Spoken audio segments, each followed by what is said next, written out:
Welcome to Morningstar. For many months now, we have gone through a period of high inflation and increased interest rates. So how have funds reacted to this? Today, I'm joined by Daniel Nilsson from the Manager Research team. Daniel, you've looked at how UK value funds in particular have reacted to this sort of environment. What are the headlines? Yeah, so we've seen a number of themes over the last couple of months. One we've seen really is a lot of growth companies who in the past who've been able to, raise capital at cheap funding levels have been really hit hard with the increase in interest rates. And in the past, if they had a profit downgrade or missed expectations, they were just able to then raise more capital and keep the show on the road. But the market's really been hitting hard those companies who have had profit downgrades and no longer to access capital at those sort of cheap rates that they got accustomed to. So that's one theme we've seen in the market. Another one is we are seeing value managers start to move more towards financials and banks, which I'll get onto a bit later.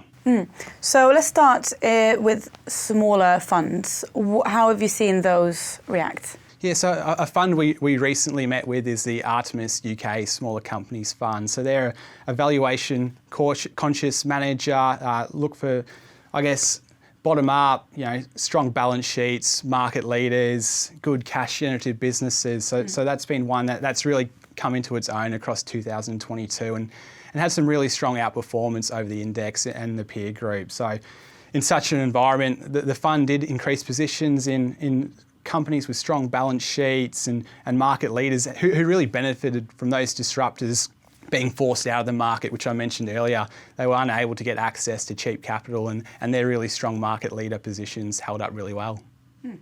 You also mentioned financials. Why has this been a space that value funds have moved into, and what type of value funds have you seen? Yep, so one we met with recently was the Fidelity Special Situations Fund. So they're quite contrarian in nature and banks really have been a position that a lot of UK fund managers have been underweight for a sustained period of time now really. So, but with the increasing interest rate cycle in the UK, which we've seen over the last 12 months, there's been a real, misunderstanding of what that's meant for the earnings for these banks and their net interest margins. So the Fidelity Fund has been focusing more on those interest rate sensitive banks like AIB and NatWest who have had a really dramatic change in their earnings profile. So that's been one trade we've seen come to the fore, and they're at its most significant overweight they've ever had to banks. But in contrast to that, we saw them actually reduce their weight to house builders over the last 12 months quite considerably. And they're a bit worried about concerns with momentum in the residential market will slow, and they've cut, exposure to areas more susceptible to a slowdown in economic activity. Any other funds that have done the same thing? Yeah, so the Man GLG Undervalued Assets Fund is another one we had a recent review with. So that fund has been managed by Henry Dixon since inception with Jack Barrett since 2013, and really looking for cash generative businesses that can show positive earnings momentum. And given the increasing interest rate environment and the more onerous cost of capital, they've seen a remarkable change in the dynamics for many different industries. And one they've highlighted is the real estate sector.